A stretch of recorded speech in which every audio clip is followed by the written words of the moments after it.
Nahal Sorek again.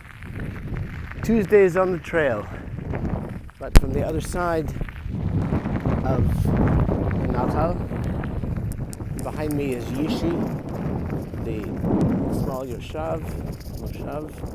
Ahead of us, we're next to some nice orange groves, and ahead of us, the valley heading towards the Tel Aviv area, the coastal plain. We're just between Passover and Shavuot, Pesach and Shavuot, Passover and the Festival of Weeks. We're just between, just before Yom Haatzma'ut, Israel Independence Day. And with that in mind, having given, sorry for the amateuristic filming, having given some thought to how to kind of continue with these Corona trails, very brief discussions, I realized that we talked about forgiveness, even in a national level, and we've talked about acceptance, and we've talked about appreciation, gratitude, and humility, and we haven't talked about the fifth and the final element of the lessons that I learned while on the train, and that, of course, is, for those of you who read the book, a sense of purpose, a sense of meaning. And being here in the time between Pesach and Jerusalem, many of us understand that the significance of the exodus of Egypt for the children of Israel that we commemorate each year now, 3,500 years running, with our celebration of Passover and the telling of the story on Seder night, the significance of that was not just the liberty, the freedom that we achieved as a people, and the coalescence of our people, which started out as, if you've heard me speak before, you know, as a family, the children of Abraham, the children of Jacob, the children of Israel, became a tribe, it became a clan, it became a people, became a nation in the Exodus from the land of Israel.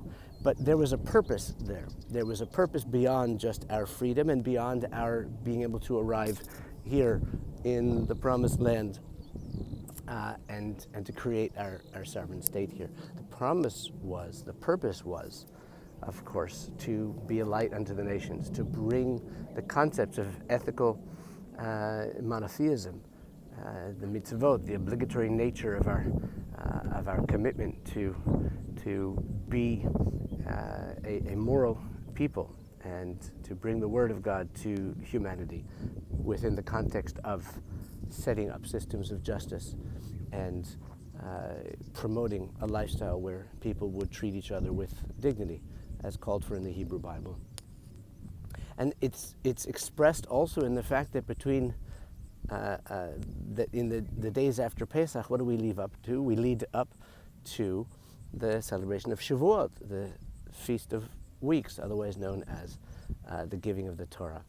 And the celebration of the giving of the Torah on Har Sinai, on Mount Sinai, was itself in this concept of physical freedom leading to then the spiritual heights. The giving of the Torah was basically the setting of the framework within which this national grouping, this people that had descended from this tribe of and the family of Abraham and Isaac and Jacob, would then be able to carry out our national mission of being a light into the nations, of bringing a sense of morality and purpose to the world.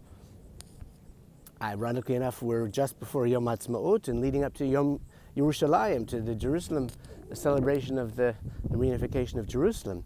And I think this will be broadcast in that period between Yom Haatzma'ut and Israel Independence Day and Jerusalem Day.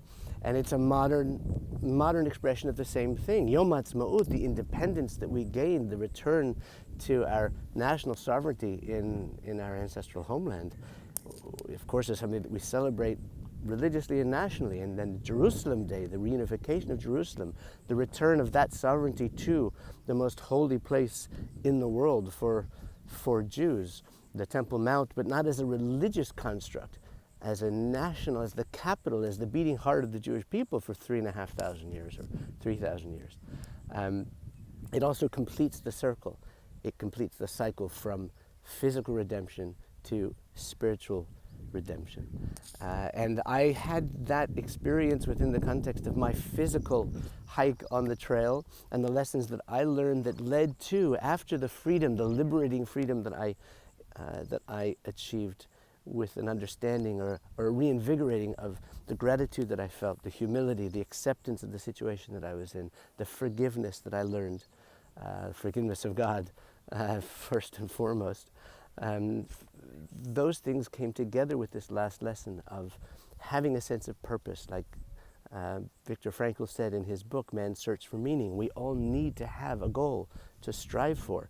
And there's no question our national purpose as the people of Israel, as the children of Israel, which is expressed in these periods between Pesach and Shavuot, as we wait for the celebration of the commemoration of the giving of the Torah, which gives us a guideline and a framework of how to live our lives morally. And in this time frame between Yom Haatzma'ut, the celebration of our modern independence, and Yom Yerushalayim, the elevation of that independence, to remind us of the importance of the kind of society, the values that we want to build, that we want to create here, that we have created but still obviously have a bit of work to do. I'm just reminded of that as I ride through the hills of the Sorek Valley near my home in Beit Shemesh, and I'm happy to share with you, as if it's not a Tuesday on the trail, it certainly is a Corona Trails, as it were, with the hills of Jerusalem and Hebron in the background.